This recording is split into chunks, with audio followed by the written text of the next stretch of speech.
South ఇండియాలోనే biggest sorry store మన Varahi silks మన విజయవాడ ఎంజీ రోడ్ లో డిసెంబర్ 4వ తారీఖున ఘన ప్రారంభం. కానీ ఫ్యామిలీ అంతా ఒకటిగా కలిసి ఉంది చాలా రోజుల వరకు. హరికృష్ణ గారు చనిపోయిన తర్వాత ఒక ఫంక్షన్కి ఏదో అటెండ్ అయ్యారు.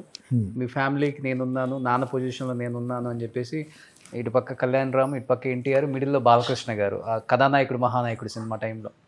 ఆ తర్వాత నుంచి బాలకృష్ణ గారు అంటే ఎన్టీఆర్ అండ్ కళ్యాణ్ రామ్ ఎంత దగ్గర అవుదామని చూస్తున్నా కానీ ఫంక్షన్స్లో కనపడుతూనే ఉంటుంది కదా, ఫ్యాన్స్ కామెంట్స్ కానీ లేకపోతే మనం చూస్తున్నప్పుడు కూడా అనిపిస్తుంటుంది. ఎంత దగ్గర అవుదామని ట్రై చేస్తున్నా కానీ ఫ్యామిలీ అవాయిడ్ చేస్తున్న ఫీలింగ్ అయితే కనపడుతుంది అని కొంతమంది వ్యక్తపరుస్తున్నారు. ఎందుకు మళ్ళీ అంత గ్యాప్ క్రియేట్ అయ్యింది అంటే వాళ్ళ ఇంటర్నల్ మ్యాటర్స్ కదండి. ఈ మధ్య నాకు అంత కంటిన్యూగా ఎన్టీఆర్ని కలవటం లేదు, జరగట్లా. ఈ మధ్యకాలంలో నాకు తెలిసి ఈ 7-8 ఏళ్ళ నుంచి తారక్ నేను ఎక్కడో ఒక ఫంక్షన్లో కలవటం తప్ప ఇక అక్కడ మనం కలిసింది లేదు. సో అందువల్ల వాళ్ళు ఇంటర్నల్గా వాళ్ళ ఫ్యామిలీ మెంబర్స్కి ఏంటి అనేది ఏ రోజు మళ్ళీ మా అబ్బాయి కలుస్తున్నాడు. వాళ్ళు ఎక్కడో ఫ్రెండ్స్ అందరూ కలిసి ఎక్కడో ఫ్రెండ్ ఇంట్లో అప్పుడప్పుడు 10 రోజులకు ఒకసారి 15 రోజులకు ఒకసారి షూటింగ్ లేనప్పుడు వాళ్ళందరూ నైట్ కూర్చుంటారు వీళ్ళంతాను సరదాగా కలుస్తాడే తప్ప మనకి ఇంటర్నల్ మ్యాటర్ మనకి సంబంధం లేదు, మనకు తెలియదు కూడా. దాని గురించి మాట్లాడలేదు ఎప్పుడు. తర్వాత మరి మాట్లాడేద్దాం ఫోన్లో అయినా లేకపోతే కలుపుదామని ఎందుకు వాళ్ళంతా ఒకటి అయిపోయిన తర్వాత మనకి ఎందుకండి ఇంకా వాళ్ళ ఫ్యామిలీ మెంబర్స్. అప్పుడు వేరు, బిగినింగ్ డేస్లో వేరు. తర్వాత అతను స్టార్ అయిన తర్వాత అందరూ బాగానే ఉన్నారు కదా. బాగున్నప్పుడు మనకెందుకు, మనం బచ్చాగాళ్ళం ఇప్పుడు. అప్పుడు స్టేజ్ వేరు, తర్వాత స్టేజ్ వేరు. ఓకే. సో అందువల్ల ఇంకా వాళ్ళు మనం ఏదో పొడి చేద్దాం, మనం ఏదో చేసేద్దాం అంటానికి ఇప్పుడు మనం అంతే కదా. ఇవాళ అతనికంటూ ఒక స్ట్రేచర్, అతనికంటూ బ్రాండ్ వచ్చేసింది కదా. అఫ్కోర్స్ ఇంకొచ్చినప్పుడు మిగతా వాళ్ళతో పని ఉంటుంది. వాళ్ళ ఫ్యామిలీ మెంబర్లు మనం ఎవరు ఇప్పుడు ఫోన్లో కూడా మాట్లాడతా లేదు, అస్సలు లేదు. ఎన్ని ఇయర్స్ ఏంటి మాట్లాడేంటి? నేను తనతో మాట్లాడి నాకు తెలిసి 10 years, more than 10 years. More than 10 years. కొంచెం పెద్ద స్టార్ అయిన తర్వాత లేదు లేదు, నేను అలా వెళ్ళలేదు, దూరం అయిపోయింది. నేను వెళ్ళి కలవటం కానీ ఇది కానీ లేదు అసలు. కలవటం కానీ బర్త్డేలకు విష్ చేయటం కానీ మీ బర్త్డేకి విష్ చేయడం అయ్యేది లేదు లేదు లేదు. ఓకే. అంత అంత స్ట్రాంగ్గా అంత ఎమోషనల్గా ట్రావెల్ అయినారు కదా ఒక ఫ్యామిలీ లాగా. అంటే ఇప్పుడు తన పాత ఫ్రెండ్స్ కూడా ఎవరిని మర్చిపోలేదు. రాజీవ్ కనకాల, రాఘవ, ఇప్పుడు అతనిది మేము ఎక్కడ వైజాగ్ దగ్గర విజయనగరం దగ్గర షూటింగ్ చేసాం ఎన్టీఆర్ తోటి. ఆ షూటింగ్ టైంలో అక్కడ అతను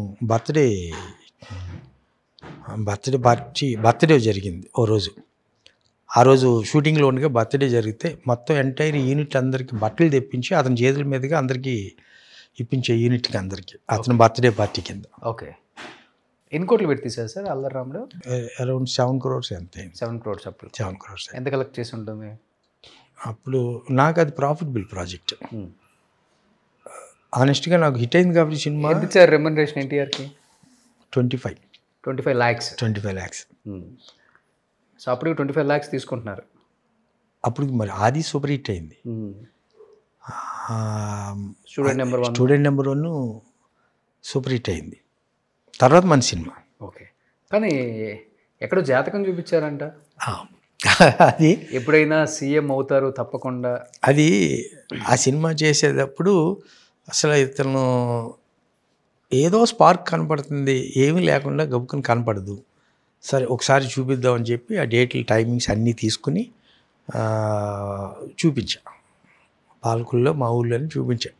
ఇతనితో మనం సినిమా చేయించా, ఇతనితో చేస్తే మన భవిష్యత్తు ఎలా ఉంటుందో అతని భవిష్యత్తు ఏంటి అనే పరిస్థితుల్లో చూపించాను. ఓకే. అప్పుడు కొంచెం ఎక్కువ నమ్మేవాడిని. అంటే బాలయ్య బాబుతో 2 సినిమాలు చేసి ఉన్నాను కదా, అన్నీ టైం చూసి పెట్టేవాడు బాలయ్య బాబుది. సో దాని మీద చూపిస్తే వీరికి రాజకీయ యోగం ఉందని చెప్పన్నారు అప్పట్లో. ఏ సంవత్సరం చెప్పలేదు, ఏ సంవత్సరం అనేది కాదు, రాజకీయ యోగం ఉంది, వీరికి మంచి స్టార్స్ బాగున్నాయి, ధైర్యంగా చేయండి సినిమా అని చెప్పారు. ఓకే. సో అది మైండ్లో ఉండిపోయింది నాకు. కానీ ఎప్పటికైనా సీఎం అవుతారని చెప్పారా? ఉంది. రాజకీయ యోగం అంటే అదే కదా. ఓకే. రాజకీయ యోగం అంటే అయితే సీఎం అవ్వాలి తప్ప ఎమ్మెల్యేగా ఉండి ఉపయోగం ఉంటుంది, అవసరం లేదు కదా అతనికి. అవును. సో ఆ యోగం ఉంది. మరి అది ఇప్పుడైతే యోగంలోనే ఉన్నాడు. మీకు తెలుసు ఏ సంవత్సరంలో అవుతారు గురువు సంవత్సరం ఏం చెప్పలేదు, ఏ సంవత్సరం అనేది కాదు, ఇతనికి రాజకీయ యోగం ఉంది అన్నాడు. ఇప్పుడు సినిమాలో మరి సూపర్ స్టార్ అయిపోయాడుగా, నేషనల్ వైడ్ స్టార్ అయిపోయాడుగా. అంటే ఎలా తాత పెట్టిన పార్టీ నుంచే రాజకీయ యోగం? అది అసలు మనకు తెలియదు. మనం మామూలుగా మామూలు పంపించాడు. సినిమా ఇండస్ట్రీలో ఇతను సక్సెస్ అవుతాడా లేదా, షార్డమ్ ఉందా ఇతనికి, మన సినిమా చేయొచ్చు అనే దాని మీద ఊరికే ఒక ముహూర్తం పెట్టండి, ఏ రోజు మంచిదో సినిమా చేయబోతున్నాను అన్నా. ఆ ముహూర్తం పెట్టిన రోజుని ఇతనికి రాజకీయ యోగం కూడా ఉందండి అని చెప్పి చెప్పారనమాట. ఓకే.